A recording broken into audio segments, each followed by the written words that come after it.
find yourself at the booth, order up a cold one. This is the Spring Bar.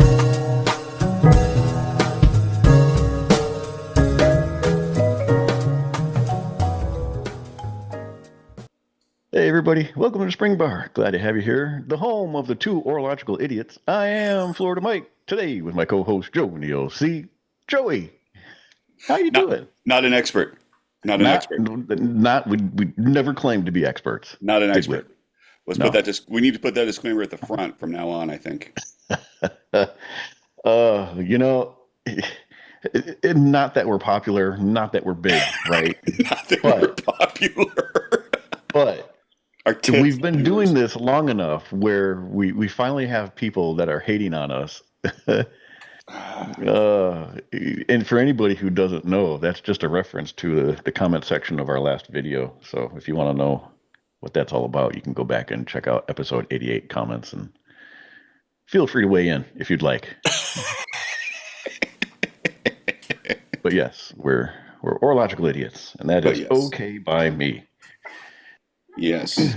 Because I have a podcast and others probably don't. Yeah, it's true. We have very little competition within this space. Joey, how's it going? It's going. I'm doing all right. All is well. Yeah. Is that a pink shirt you're wearing today? This is a pink shirt for we are recording on Easter. We are. Happy Easter. I'm wearing my finery, my Easter best. You're good all around. I'm something, but not an expert. So that we are not. Very important to note. Well, Joe, what do you got on the wrist? What are you drinking? Well, I'm sure you've seen it. There it is. There it is. How can you miss it? Right? It's been flashing up a little bit on the screen. This is my lovely Invicta Hydromax that was gifted to me by Mike and our friend Oliver as a prank, as a joke, and joke's on them. It really is. Because this watch receives so much love. It is without question one of the more popular watches I own. And you know what? I think I hate it more for that reason. I hate it more now. Yeah. I do not wear it that often, though, because it is a heavy sucker. There is nothing light about this thing. You cannot tell from this photo that you're looking at on screen here how thick this watch is. Put it down. I'll show you. Okay. All right. And how thick? How thick is this watch? It's that thick. That's huge. Yeah. It's 2 fingers. Yeah, it's 2 fingers thick. Yeah. That's how thick that sucker is. And I can look at you through the gap underneath my wrist. That's amazing. It's just it's giant. I don't know what the lugs are on this. Probably like a 24. Today I am drinking a Letitia Brute Reserve Arroyo Grande Valley from 2017. This is a late disgorged. Oh, whatever that means. Hang on. Let's see if we can get it. And it's probably going to spill all over my lap. This is going to be great. Ooh. So, if that doesn't come across in the edit, I'm going to have to make a sound effect.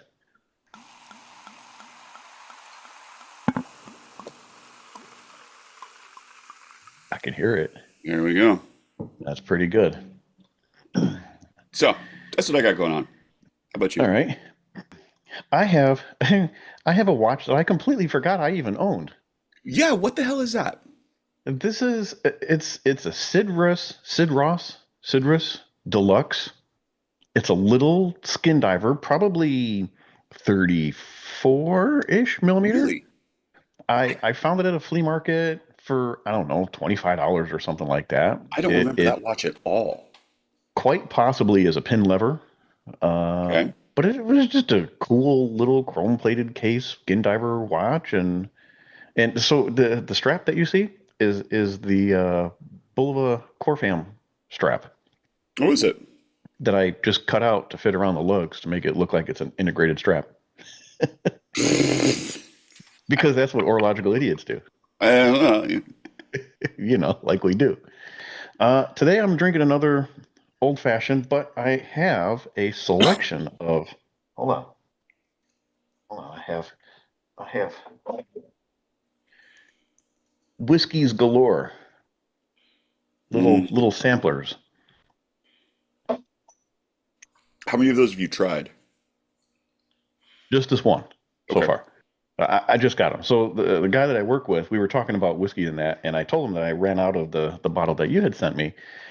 And he says, "Oh, you're gonna have to get some more." Yeah, I said, but the problem is, I don't want to go buy a bottle of whiskey because I'm not a huge whiskey drinker and find out that I don't like it. Because then what am I gonna do with it? So he said, "I got several bottles at home. I'll make you a little sample pack." So he poured these. There's four little bottles. These are what, probably 3, 4 ounces per bottle in here. And it's enough for a couple drinks each one. So at least I can go through and Yeah. pick and choose and see. So today I'm drinking the Michener's American whiskey, Whiskey guys are like 83.4 that. proof. You know, it's a neat little subsect of drinkers that they'll share bottles with just about anybody. I've got friends that collect and but we're talking like heavy collect. They've got probably well over 100 bottles, and they host a Kentucky Derby party, and they bust stuff out, and then they buy Wow. special bottlings just for that. It's amazing the amount of money that they're throwing into that stuff. And I like Oh, whiskey, yeah, I I can like imagine. bourbons, but I am nowhere close to that level of connoisseurs. Like, I know what I like, and usually it's bottom shelf. I'm an Evan Williams kind of guy, and it's Yeah. not even the expensive Evan Williams. It's the straight cheap black label. Well, I will say, compared to that Evan Williams bottle that you gave me, which Yes, was, what was that? bottled 100 in proof? bond. Yeah. That was the It bottle was bottle in bond. it was good. A lot of flavor out of that one. This one seems to be a lot lighter, not Mm. quite as much flavor, a lot drier. Yeah. Well, it also it's a question of where it was bottled at, because the bottled in bond was a pre-prohibition style that it was 100 proof and sat in a bonded warehouse for a while it was doing its maturation. So lots of like heritage brands and older brands have bottled in bond. And I love it as a style. I think it's fantastic. The stuff that you're drinking is going to be much more high end, and it's going to be less of a sort of a vintage taste, vintage flavor, like pre-prohibition styles. But that's not to take away from it in the slightest. No, I'm a not at fan. all. And it's good. Like I say, it's lighter of the stuff that I've tasted thus far, and it really hasn't been much. I mixed this drink the same way that I mixed it with Evan Williams, and it's very sweet at this point. Yeah, Had I known that, I would have made it a little differently. made it a It little bit just drier. But I mean, the other doesn't part exude too, as much. because I believe the Michener's has got a little bit more wheat in it, so it's going to come across with a sweeter finish just to begin with. It's just a Yeah, I can difference in get that. styles. It's just Yeah. a different way the individual distilleries do their mash bill and everything else. So, nothing to be ashamed of. No, not at all. And I have just real quick here, I got some Wild Turkey Rare Breed. This is 116.8 proof. So Wild that one I turkey's think will good. knock me on my ass. It's good. I like it. Redbreast Irish whiskey. Don't do an old fashioned with the red breast. And Do something else. no? Okay. And I got Wild Turkey Long Branch. Long Branch would be good. The rare breed would be a great old fashioned. It'd be a really great Manhattan. But for the red breast, like try that with one ice cube and then maybe add a little water to it. It'll open it up just a little bit differently. Because it's an Okay. Irish whiskey and it's going to have a slightly different everything. I like it though. I I really will like the red breast. I will take your suggestions My and drink dad, it that way. however, my dad did not like the red breast, and he is a Scotch connoisseur. Hmm. He has opinions about 15-year-olds and 18-year-olds.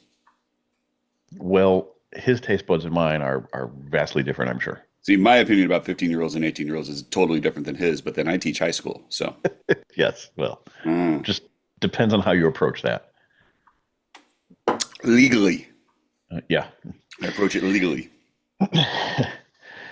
Well, today's topic, Joe, we're going to discuss orological faux pas. Oh, oh, no, no. No, we What are are not. we? What do you have that came in? What's new? I don't know. Did I get something new? I don't know. That's why I'm asking. Did you? Oh, I don't think so. No. Oh, because I did. Oh, well, now did I get something? I don't If know. I got something, I don't know. And if I don't remember the things that I bought and have been delivered, then I really have a problem. You've got an issue. I know I sold something, but I don't think I got anything. I think I'm pretty safe. What did you get, Joe? Ooh, what do you got? Oh, I Last got time you surprised us with your little weather center. So did you make a better choice this time? no, no, Okay. I did not. Uh, Hang on. Well, first let's start with this. Let's start with this. This is not new for me, but this is my son's pocket watch. Say hi. is that why I see him hanging Hello. out in the back there? That's why he's hanging out Hello in the back. there. Well, so we just saw that we're recording. So this is the American Pride pocket watch. Very Yeah, simple, I very see lovely. that. I like the push button, flip open Push case. button Yep. top. 12 o'clock crown. I don't remember where Okay. this came from. Do you remember where this came from? I think it belonged to Granddad. Oh, did Granddad give this to you? Yeah, That's cool. it might have been Grandpa, but still, it's a very nice one. No, that was Granddad. It was Granddad because Right.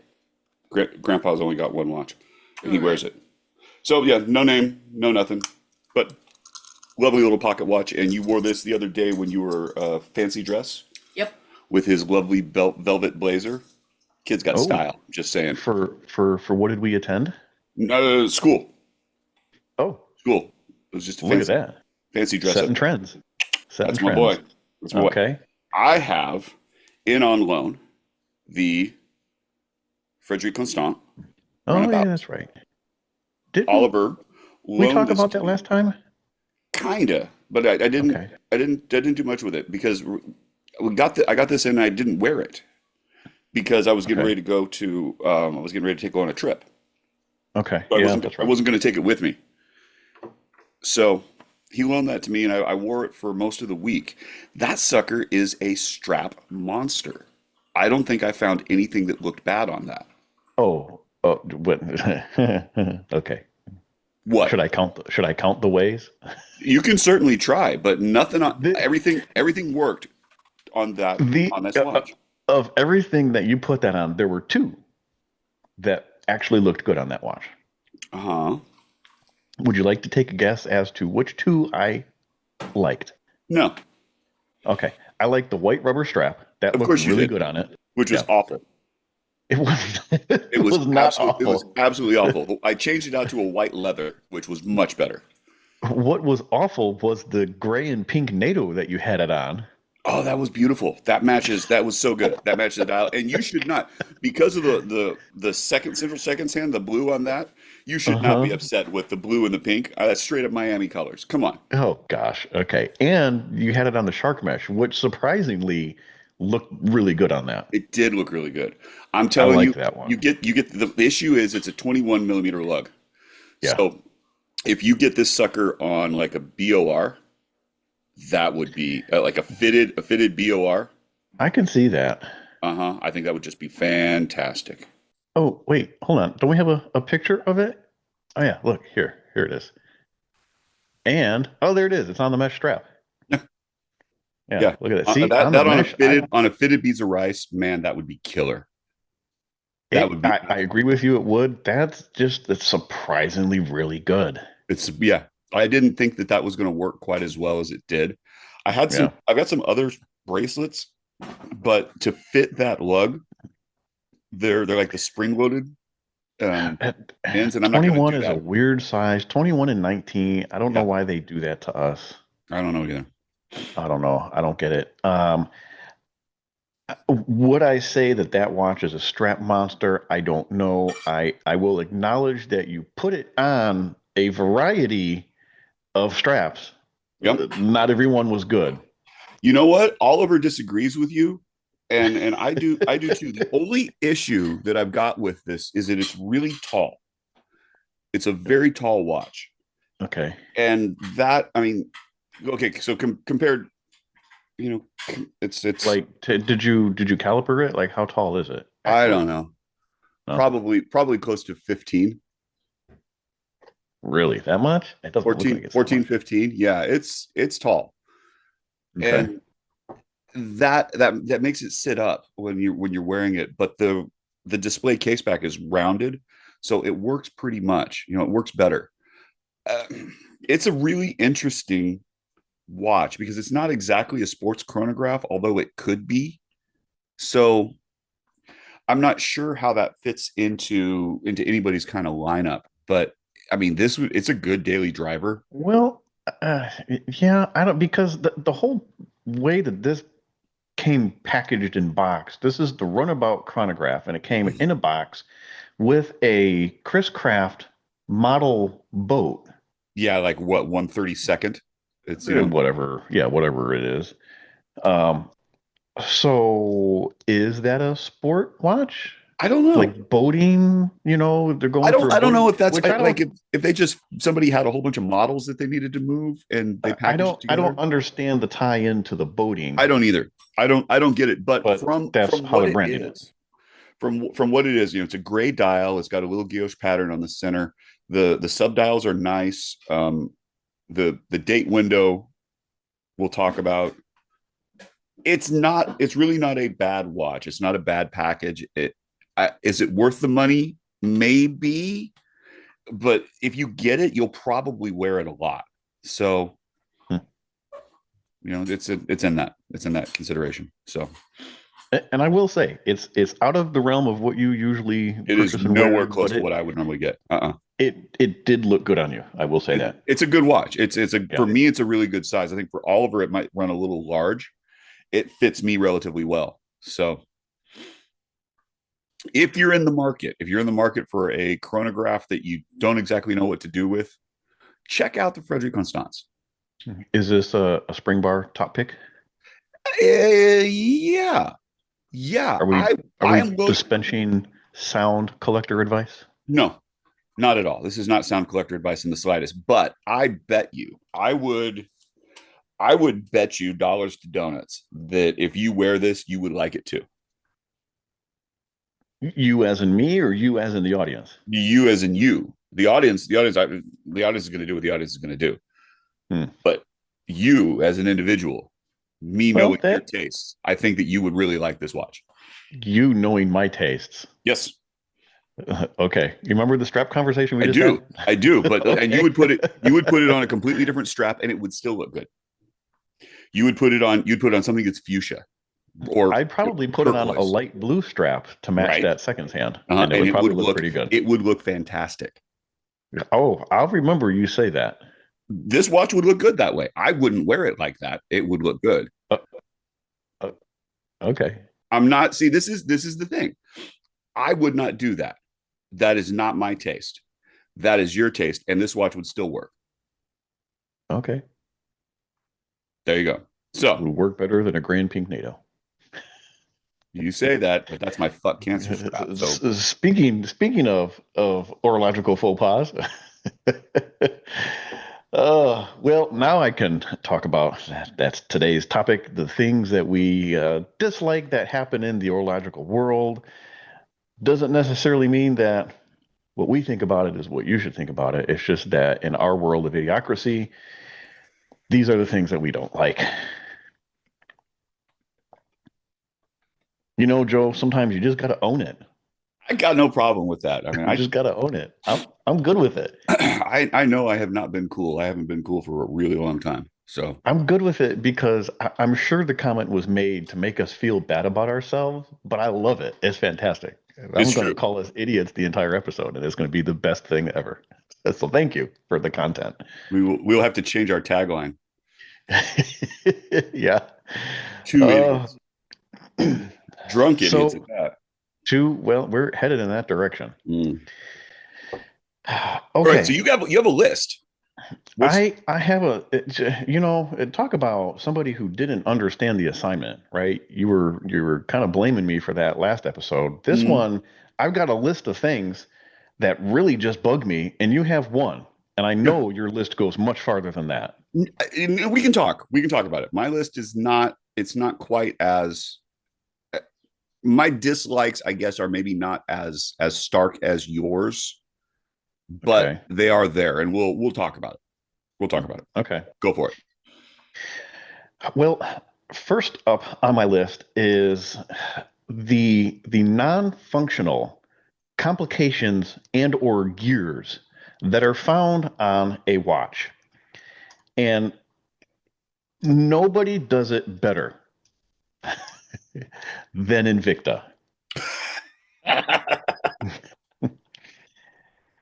This is true. They have so many watches that have complications that just don't work, that are there for decorations, like subdials that don't do anything, the gears that are stamped into a dial of a quartz movement to make it look like it's a mechanical skeleton watch, right? Or do you remember? Do you remember it was a chronograph it was a mechanical chronograph that was battery powered? It was Remember that? a battery powered chronograph with a mechanical time display, Right, right. quote It was like, unquote, a hybrid what the hell watch. is that? Oh, there, it's ridiculous. Yeah. Well, as is what's on your screen right here. I just saw it come out for them. You can kind of see, I kind of mashed these two photos together, but the Invicta watch has like a 130 kind of crown-ish. This is their take on the double triple axis tourbillon. As you can see next to it, the Purnell double triple axis tourbillon. However, what you see in the Invicta watch, you can see the little the globes, the cages for the tourbillons there. They look like they actually have gears inside of it, but they are weighted in such a way that when you turn your wrist, then they start to tumble. They're there purely for decoration. It's a watch that That's has awesome. two hanging balls. That's awesome. It There's has nothing bad two about swinging that. balls. Hang on, and how And big is it? What are the measurements? This Like one I believe is 48? 46 millimeters. There it is. Oh god, that's 46 millimeters. It has the fake swinging balls with fake gears in the fake globes, and that is a quartz watch. okay. So let me put that away. But you can very clearly see what they copied from. I mean, it's like a carbon copy of it's the an Purnell. homage watch, Mike. It's an An homage. homage, yeah. Is that what we're going with? Yes, that and the intellectual property theft, but fine. Yeah. Do you remember the jewel wars that were going on like in the 1950s where everybody was trying to figure out they're trying to get them a higher jewel count, and so they were just throwing jewels Until it finally got up to like 100 joules or something. yeah, and like so it'd be like 45 joules and 95 joules because they were just throwing them around the bezel, or they were throwing them underneath the dial. This was non-functional joules, but because you had to pay a duty on joules, it raised the price. Just would you put that into that same sort of non-functional? Yeah, why not? To me, it's like it's a slightly different. If you're putting something there that serves zero purpose, what's the point of it? Okay. And something like this, I mean, that's embarrassing. Like if you go and you buy that watch and you wear it and you buy that to be your, oh, this is my gold watch and look at this and it's fancy, and then somebody comes along and sees it and then it's like, come on. Well, this is not the first time they've done this. I mean, it's up there. It's up there with so Cat Williams had a whole deal on a special that he did talking about the Chrysler 300, and somebody said a Chrysler 300 looks like a Rolls Royce, and it does, right up until a Rolls Royce shows up. At that point, you got to do a U-turn and you need to go back home.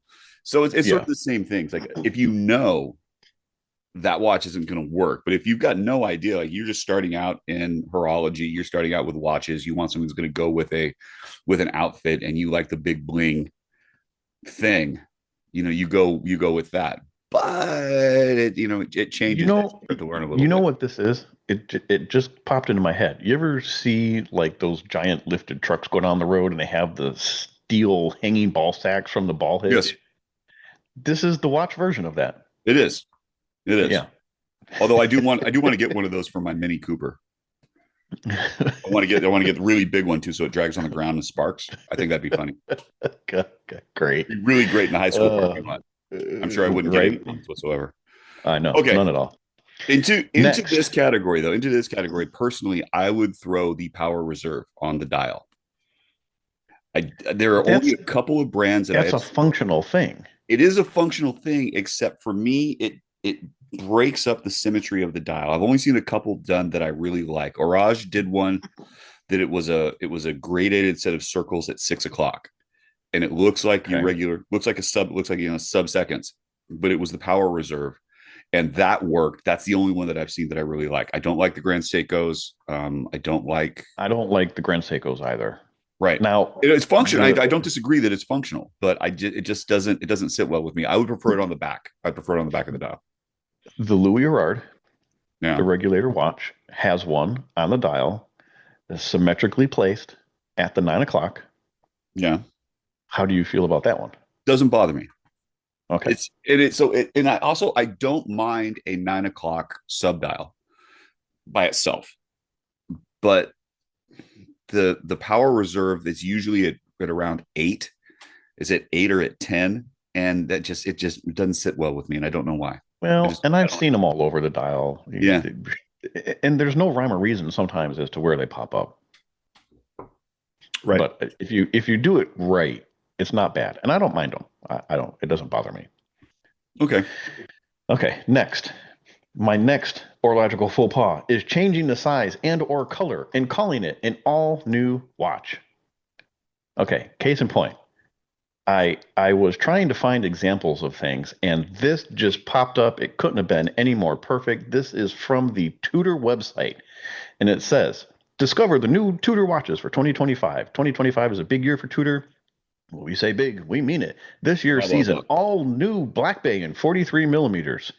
And we weren't kidding. That's not all. There's also a all new Black Bay 58 with a burgundy dial and bezel, and Black Bay Pro with enhanced visual touches, yada, yada, yada. These are all the same watches. They're just bigger, smaller. They're really not new. They're not new. Can we stop calling them new? Okay. It's the same watch, just a little different. Okay. I'm going to challenge you on that. I am. Would Are expect you ready? nothing less. Are you ready? Okay. Lunar Pilot. I knew you were going to bring that one up. Of course you did. I Okay. Defend.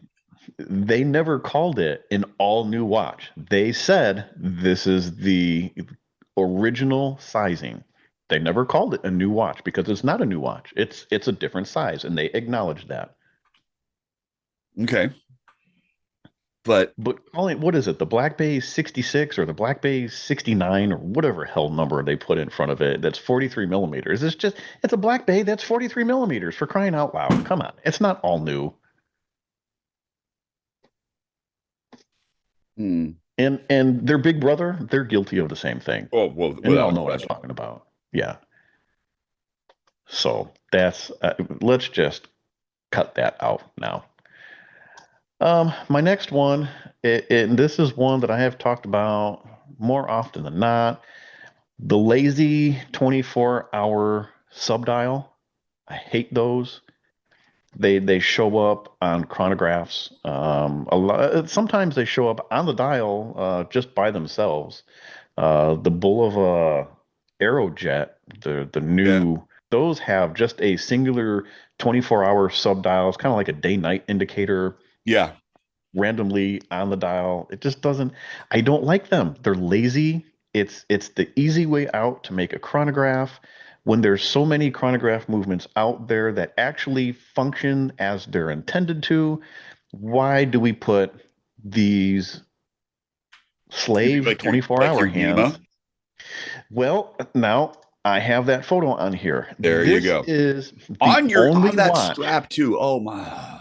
This is the only watch that has that slave 24-hour subdial that I don't mind because they did a really good job blending it in. Oh my God, it's awful. It's awful. The problem that I've got with it. The functionality is awful. Yes, I give you that. My quibble made with it look as good as they possibly could. Because it looks fine, and it's great in pictures, right? But as soon as you live with it, it's a problem. That's the thing. Living with it, it's decorated. They basically polished a turd, is what they did here, but they did it in such a way that it's pleasing to the eye when you look at the watch. Overall, it blends, it hides it very well, and it does not bother me like it does in other watches. Oh, it bugs the crap out of me. No, and see, this is the only one that I've ever come across where I don't mind it. Oh, you're so full of crap. Because you can't hate it in something else and like it in that. It's the same thing. It's the Yes, you exact same can. functionality. No, you can't. It If no. other watches actually put some effort into hiding it and building it into the design of the dial, then it might not be as bad. But No, usually it's very apparent what that is. no, Yeah. no, because it's going to be very apparent as soon as you wear it. That was the problem that I had. Like you sent me that white dial yachting graph, and I lived with that for a week, and it just pissed me off. It pissed me off as soon as I said it and I saw that happened. I'm like, what the hell is this? And you're like, oh yeah, that's the thing. I'm like, well, no, screw this. Got to It's go. visually appealing in this watch. However, it's functionally annoying. It's right. It's right up across there. the board. It's right up there with the perpetual calendars that have the day and the date as the subdials. Like I don't like that either. So, Mm-hmm. and that's the whole Patek thing. And you've got it on the perpetual calendar on the dial. And I much rather have a functional chronograph. Like you can give me a perpetual calendar. I'm fine with that. But Yeah. I don't need the day on the dial. In the subdials. I don't need that at all. I don't like that either. No. All right. Lastly, I've got one more. I really dislike rubber-backed leather straps. They make no sense to me. I dislike leather-back sailcloth straps. That same thing. Also makes no sense. Correct. Makes no sense. Same basic thing. Yeah. It's like, come on, what's the point? I get what it's for, right? You're gonna wear it on a hot Florida day, hot California day. You're gonna sweat. You don't want to sweat into the leather. So you have a rubber-backed leather strap. However, they're bulky, they're clunky. You can tell they don't feel rubber good either. They really keeper blocks on it. It's not a leather strap should complement. It should be on the elegant side. Adding rubber in the mix just makes it clunky and not right. It's just not right. I really don't like those straps. I've got one. I paid a lot for it.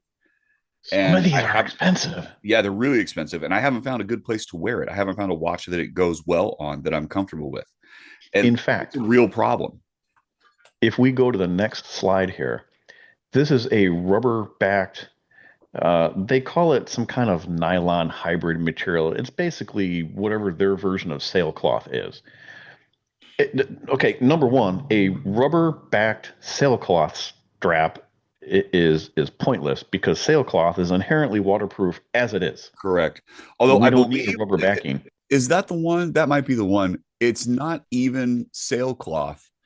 No, it's not. It's not It's all rubber, and they've just molded it to look like sailcloth.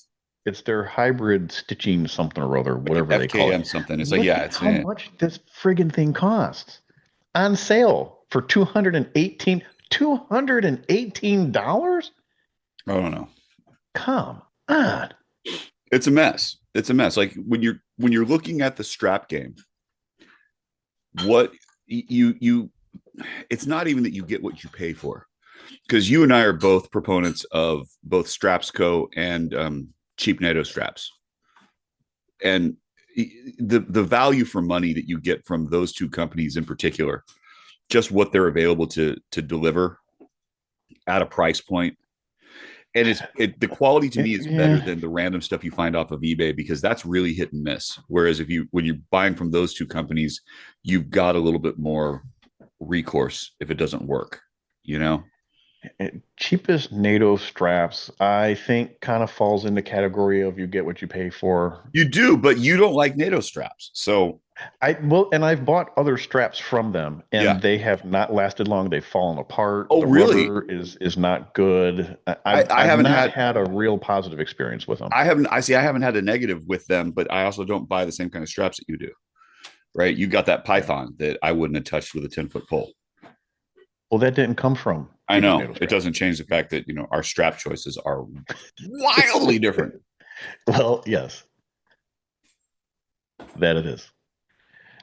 So I don't know. I don't get it. Rubber back straps, and I know I'm going to catch a rash of shit because Oliver just bought what a half a dozen of them because they were on sale on Amazon. So he's got rubber backed sailcloth, I think, right? Isn't that Yeah, what he's he bought it. bought? He bought a bunch of Yeah. those. They were like $6, and I can see So that. have fun, Oliver, with your double waterproof straps. I can see that working for him though, because like the guy goes out and runs 30 miles on a weekend for fun.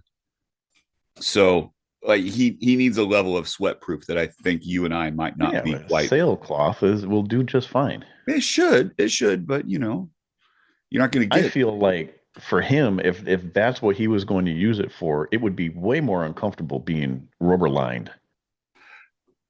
I don't disagree with that, and I don't like rubber Yeah. straps to begin with. Like FKM, I can deal with. Tropic, I can deal with, but the modern rubber, that silicone stuff that you like, doesn't work for me.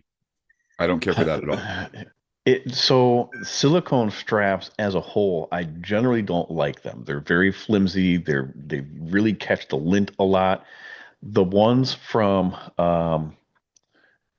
Archer, Archer straps, they Yeah. do a really good silicone strap. I do like those.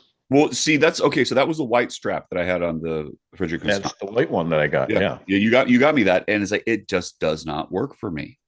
No? I've been Yeah. trying. I've been trying real hard. I am much more of a textile or natural fiber kind of guy. Sailcloth straps I like. The leatherback sailcloth I don't care for as much, but and rubberback sailcloth I could probably be okay with, but just I'd rather just have it be a regular sailcloth and just be done with it, and sailcloth on both sides, and I'm fine. That works great for me. Yeah. But the Archer straps, I get it. I understand. I know how they feel. They feel great. They just don't work for me. They don't work for my wrist. I have the issue with the leather backed sailcloth because it's the exact same idea. It's like, why do you have leather on what's supposed to be a waterproof thing? And okay, yeah, don't Yeah. come at me with Panerai. Oh, the Italian frogman wore it on a leather strap. Yeah, they did, and then they had to get rid of it. I had somebody tell me, he's like, oh no, leather straps Well, are waterproof. If you, after you're done wearing the watch in the water, then you got to take it out and you got to rinse it and then you got to condition it and you got to let it dry out and all this. Like, then what's the point? What's the point? That doesn't make any sense. That I have to spend more time on my watch strap than I do on my shoes.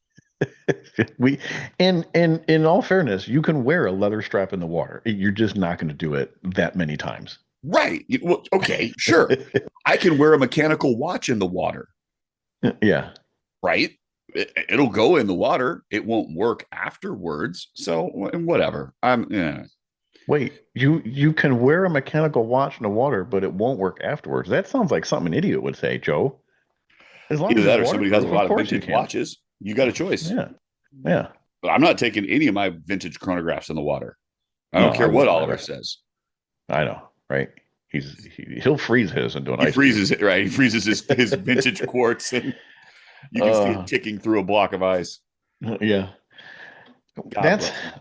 that's the conclusion of my list. You have one point that you want to talk about, I do.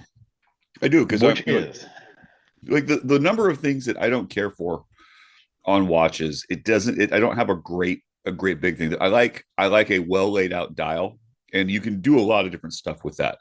I don't have an opinion on chronograph registers because is it going to be 369 or is it going to be 6912 or whatever? Like that doesn't bother me that much. Asymmetry on the dial doesn't bother me that much. And neither it doesn't bother you either for the great extent, with the exception for me of the power reserve. And just because that's a weird functionality and I don't care for it. I wanted to talk about date windows because we were having a conversation in the chat about date windows, and I've been thinking about it. we were.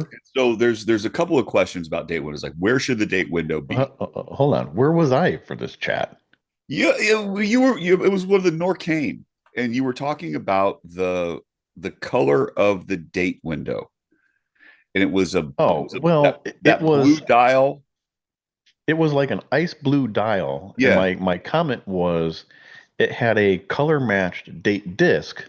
And I said, I like colored date discs, and I've never seen one done in an ice blue color before. Usually it's just a standard Well, but white, it black, wasn't an maybe a dark it blue. wasn't an ice blue date disc. It was the same color as the sub dial. It was like an anthracite. No, it wasn't. It was an ice blue date disc. Was it? Okay, well, White text. Yeah. okay. So it comes into that question that when you are dealing with that, Hmm. is the date a function or is the date an afterthought? All right. So Okay. in my mind, if it's a function, if the date is a function, then you need to have it needs to be contrasting because I need to be able to tell the date. I need to be able to see the date. The date needs to function. It needs to be something that I can do something with. It can't just be an afterthought. If Okay. hang on, Okay. keep. Okay. I'm not done. Okay. If you've got a dial matching date disc, it's like okay, and I get it, but at that point in time, the date is kind of an afterthought, and you want to hide the date. You want the functionality of it, but you don't want to see it. You don't want to be able to tell that it's there. It's like okay, that's a problem.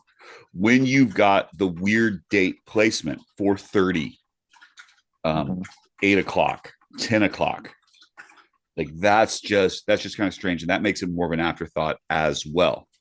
If you try to hide it, then it doesn't work. If you try to make it match the font or make it match the size, if it's at 3, it's like I don't care for that because then why have the date to begin with? And then it doesn't matter, and you would probably be better off without it. That's not even getting into the phantom date position on movements that have a date and the watch does not have a date. It's like, come on. Yeah, that's another one. Okay, so questions. I've seen some watches, and I think it's good bit of design where the date will be at the 3 o'clock, but the window will be in the position of where the numeral 3 should be, and it's a color matched disc, and the date just kind of takes place of that numeral 3. To me, I like that as a good bit of design, not because they tried to hide the date because it was an afterthought, but because they're blending it in and making the date flow with the design as much as possible. So are we a yes or a no on that? If you're trying to make the date flow with the dial design, then why have the date? What's the point? It still has the functionality. Yeah, but you can get the date from a variety of different places. You don't need it on the dial, right? I can get it off of my phone. I can look at a calendar. I can, call the date phone number. I don't know. I can ask my wife. She won't know either. But it still doesn't change the fact. It's like, okay, then why would you have it on the watch if you're trying to hide it? And when it comes to this kind of And thing, I don't think that they're trying to hide it, but they're trying to just blend the design together. yeah, but if we're talking about what is arguably the most useful complication on a watch, right? It's going to go kind of in order. It's going to be the seconds hand, and then it's going to be the date, and then it's probably the day date before you get to a chronograph. Well, how is the seconds hand a useful complication, if we're being honest?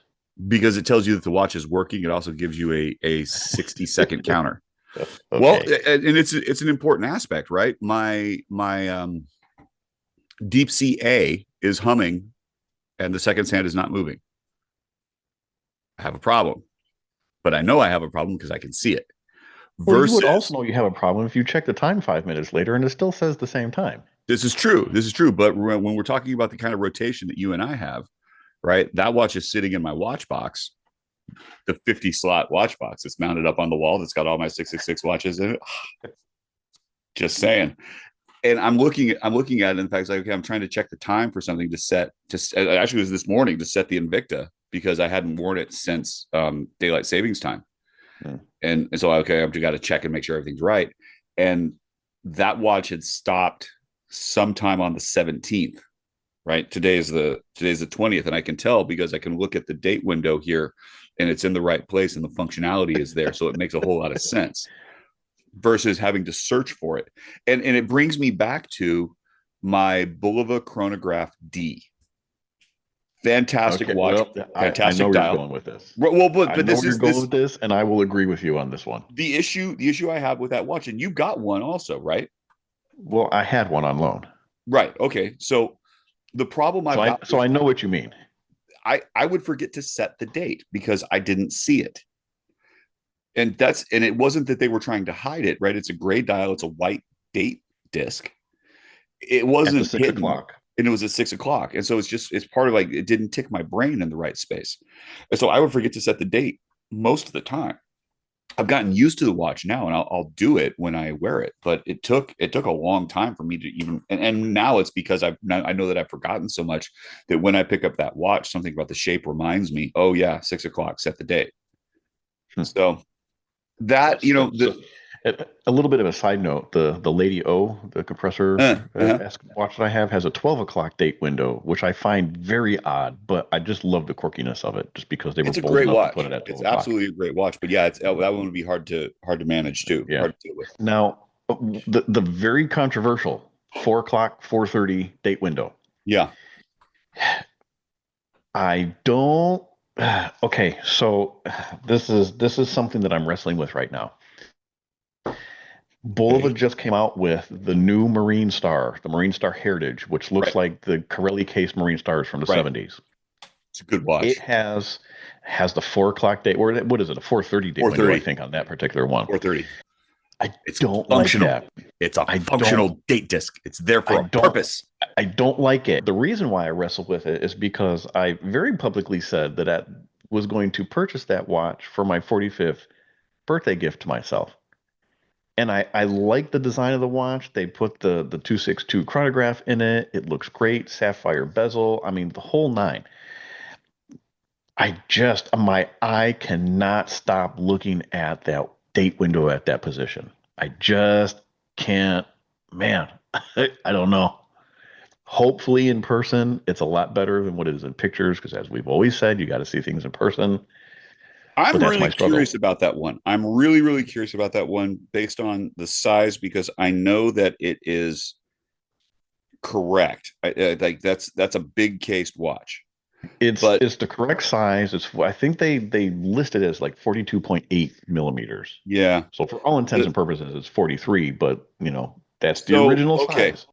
So the thing that you got to deal with, and you got to come to some consideration with, the original the 3 register chronograph has the date window at 4:30, and it's also recessed, so it's not on the track. On the white dial version of it. Not the black dial version. Right, which is weird, because then the 2 register doesn't have that at all. Nope. So there's no date on the 2 registers. The black dial tri-compacts Marine Star never had a date window in it. The white dial tri-compacts did have the date in it. Yeah. Also, if you noticed, the what they released is for black. It is black, but it has the numerals on it. The numerals only showed up on the bicompacts version. On the tri-compacts version, it was stick markers. So they kind of combined both of those and made what they have now. And the other issue that I've got a lot with the 4 o'clock and the 4:30 date is when the numerals, and it's a watch design, it's a dial design question. It's like, okay, what is the orientation of the numbers around the dial? Are they orientated at 12 o'clock, or are they orientated at the seconds hand? Right? Is it off of the radius, or is it as you see it? Yep. And you can see that great, and it's really with the Explorer style dials, right? The 6 o'clock it's not a 9, it's a 6. Because it doesn't orientate up towards the center pinion. But sometimes when you've got these watches and they go around you a 4-5 and they point in, and then the 6 is up, oriented as you look at it. If the date is oriented towards the pinion versus being oriented towards 12 o'clock, I prefer it to be oriented towards 12, because that means that you have not just thrown your 3 o'clock dial. Right. So a 430 with the horizontally printed text for the date is what you're saying. I'll agree with you on that one. I would much prefer that. Yes. Because that is not Because it's not it a lazy acknowledges design. the fact that you made a mistake putting the window there, but you're going to do your best to make it good. Well, it's not like so the 430 thing. I get the 430 thing because that means okay, I'm keeping the 4, I'm keeping the 5, and I'm throwing the date in between, and I don't lose the 3. Okay, if I put it at 4, okay, then I lose the 4, I keep the 3.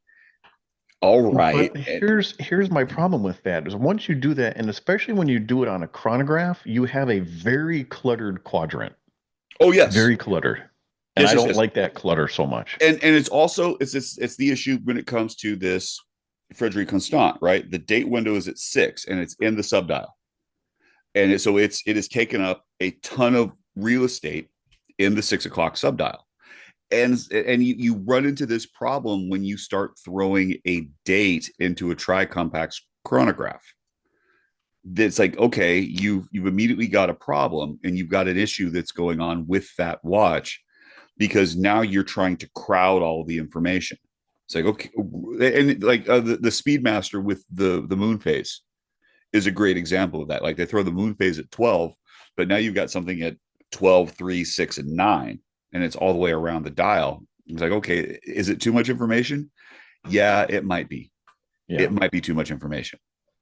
So, and that's my power reserve issues. Like throw it on the back of the dial. Like if I'm wearing the watch, if I've got an automatic, I don't need to know what the power reserve is while I'm wearing the watch. This watch, okay, Okay. right, Go ahead. you've got Go there's a ahead and I'll lot of give things my that are going on. remarks. There's a lot of things that are going on, but let's focus on the date, specifically on the date and the big date complication that happens in a variety of different watches. 12 o'clock is kind of standard for that. You've also got it at 4. Sometimes you'll have it at 10 for whatever reason. And that's just the way that they like it on the dial. Sometimes it'll be a central pinion. This one has an offset pinion. So you've got a variety of different ways that it comes across. The issue with the big date has to do with the way that those date wheels turn. Because for the 10s on that, you've got a blank, a 1, a 2, and a 3. And the 3 is only there for at most 2 days, right? The 30th and the 31st. There's no 32nd. Mm-hmm. So it functions real. And so sometimes you'll have a blank, sometimes you'll have a hole, depending upon what's going on, because the ones disc will have space on it, and so they overlap as they rotate. The question that you run into is, okay, is the 10s space, is that rounded or is it square? And if it's square, how does it move? And it takes up too much space. And when you have that immediate jump, because it's got to be a jump, it can't be a slow rotation. Mm-hmm. It becomes a much more interesting complication than your standard date, where you've got all 31 numbers printed on a disc that rotates around, and then you're done with it. This is very much curved. Yes, this one And is. it really doesn't bother me one way or the other. Sometimes you'll see where they have a bar in the center of the window to divide and hide that, transition. Right. I was looking at some of those, and I like this as an example a little bit better. This is a Glashute, and it's a great. I like this watch. I would wear this watch. I think that the information presented on it is very well done. It's just hours. It's got a sub-seconds at 6 on the hours, but it's really at about a 7 on the dial. There's a moon phase at 2. I think that watch is pretty elegantly done. There's no power reserve on the dial, so that's my caveat. I like this watch too. I like it. I love the asymmetrical layout of everything, right? Nothing really lines up on here. I like how the minute track for the time display kind of cuts in and curves through the seconds subdial. I don't mind that. you would think that that is something that would be distracting, but it flows very well. Well, I think that because everything is offset on that watch Yeah. to begin with, that helps the whole process along, and it makes it a And little bit more elegant, a little bit more simple. more so, I even like the moon phase on this watch. Yeah, I Because think it's even the really well moon done. phase, it's not squared off to the time portion. Correct. You know, the zero portion is closer to that dial than is the other end of And the scale. you and I disagree about the moon phase, don't we?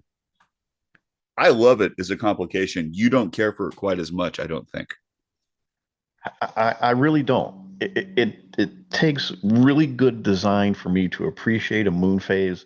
This one is just very well done. It's very well I'm done. telling you though, I'm telling you, if Bulova does a moon phase for the precisionist, I'm all in. That watch, I'm that not watch. saying that that's outside of what they're capable of doing, or probably what they should do with that movement. It just depends on how they do it.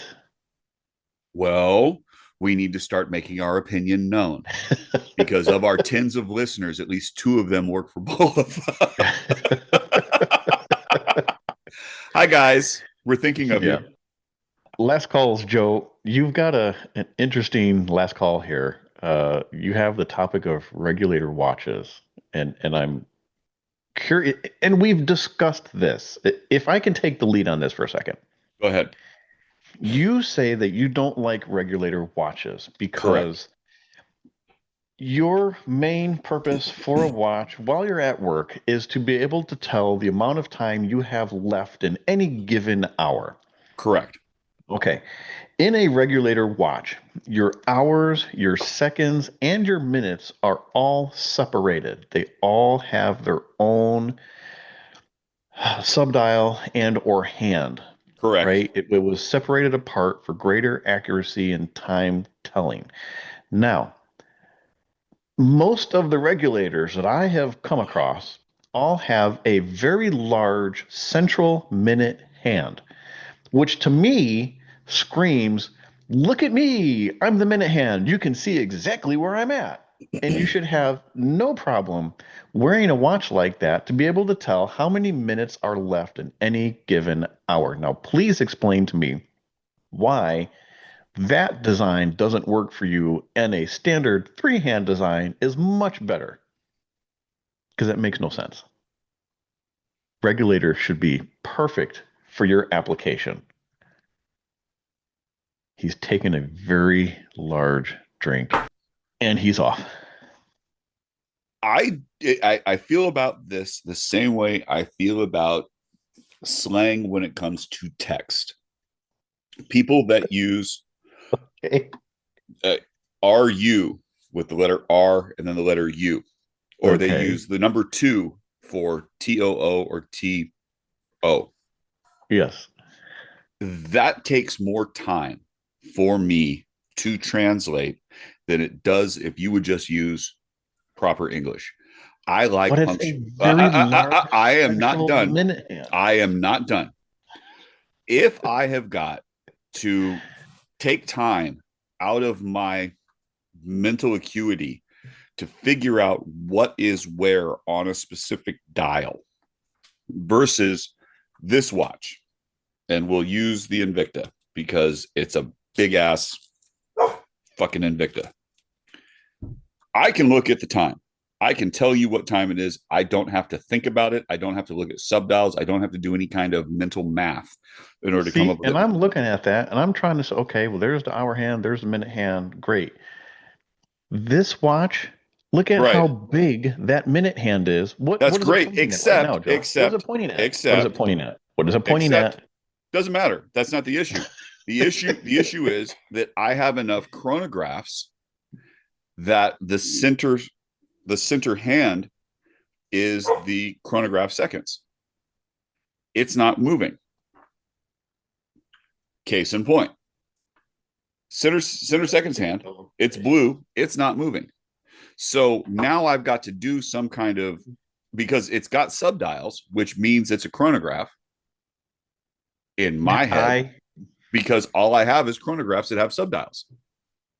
I would love to send you this watch.